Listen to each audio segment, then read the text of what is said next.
Madam, ಈಗ ಆ ಕಡೆ ರಾಮಲಲ್ಲನ ಪ್ರತಿಷ್ಠಾಪನೆ ಆಗ್ತಾ ಇದೆ, ಈ ಕಡೆ ತಾವು ಏನಾದರೂ ಮೆಟ್ಲೆ ಆಂಜನೇಯ ಮೆಟ್ಲೆ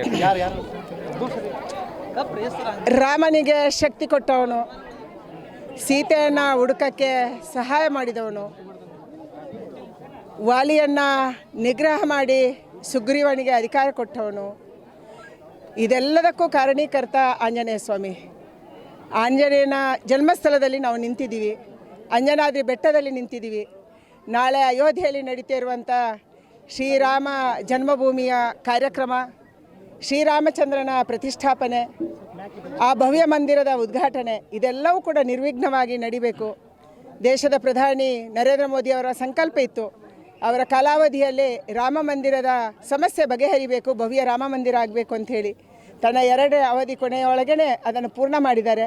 ಅವರಿಗೆ ಭಗವಂತ ಶಕ್ತಿ ಕೊಡಬೇಕು, ದೇಶದ ಕೆಲಸ ಮಾಡೋಕ್ಕೆ, ದೇಶದ ರಕ್ಷಣೆ ಮಾಡೋಕ್ಕೆ, ಈ ದೇಶವನ್ನು ವಿಶ್ವದಲ್ಲಿ ನಂಬರ್ 1 ಮಾಡೋದಕ್ಕೆ ಅವರಿಗೆ ಶಕ್ತಿ ಕೊಡಬೇಕು. ಅವರ ಹೆಸರಿನಲ್ಲಿ ಇವತ್ತು ಪೂಜೆ ಮತ್ತು ಹವನವನ್ನು ನಾವು ಇಟ್ಕೊಂಡಿದ್ದೀವಿ. ಭಗವಂತ ಅವರಿಗೆ ಶಕ್ತಿ ಕೊಡಲಿ, ಅವರಿಗೆ ಆರೋಗ್ಯವನ್ನು ಕೊಡಲಿ, ಮತ್ತೆ 5 ವರ್ಷಗಳ ಕಾಲ ಈ ದೇಶದ ಪ್ರಧಾನಿಯಾಗಿ ದೇಶದ ಸೇವೆ ಮಾಡುವಂಥ ಶಕ್ತಿ ಸೌಭಾಗ್ಯವನ್ನು ಅವ್ರಿಗೆ ಕೊಡಲಿ ಅನ್ನುವಂಥ ಪ್ರಾರ್ಥನೆ ನಮ್ಮದು. ಇಡೀ ವಿಶ್ವವೇ ರಾಮ ಅಂತ ಇದೆ, ಆದರೆ ಇಲ್ಲಿ ರಾಜ್ಯ ಸರ್ಕಾರ ಮಾತ್ರ ರಜೆಗಳನ್ನು ಘೋಷಣೆ ಮಾಡ್ತಾ ಇಲ್ಲ ಅಂತೇಳಿ ಕೇಂದ್ರ ಸರ್ಕಾರ ಘೋಷಣೆ ಮಾಡಿದೆ. ಕಾಂಗ್ರೆಸ್ ಬಹಳ ಹಿಂದಿನಿಂದಲೂ ರಾಮನ ವಿರೋಧಿಯಾಗಿತ್ತು. ರಾಮ ಮಂದಿರದ ಕೇಸು ಸುಪ್ರೀಂ ಕೋರ್ಟಲ್ಲಿ ಬಂದಾಗ ಅದರ ವಿರುದ್ಧವಾಗಿ ಅದು ಮಾತಾಡಿತ್ತು. ರಾಮ ಮಂದಿರ ಆಗೋದು ಅವರಿಗೆ ಬೇಕಾಗಿರಲಿಲ್ಲ.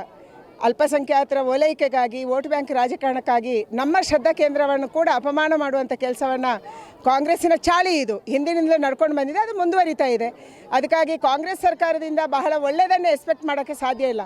ಅವರು ಅಭಿವೃದ್ಧಿನೂ ಮಾಡಲ್ಲ, ನಮ್ಮ ಧರ್ಮದ ಜೊತೆಗೂ ನಿಲ್ಲಲ್ಲ, ನಮ್ಮ ಹಿಂದೂಗಳಿಗೆ ಅವಮಾನ ಮಾಡೋದನ್ನು ಕಂಟಿನ್ಯೂ ಮಾಡ್ತಾರೆ. ಇದಕ್ಕಿಂತ ಹೆಚ್ಚು ಅವರಿಂದ ಏನು ನಿರೀಕ್ಷೆ ಮಾಡೋದು?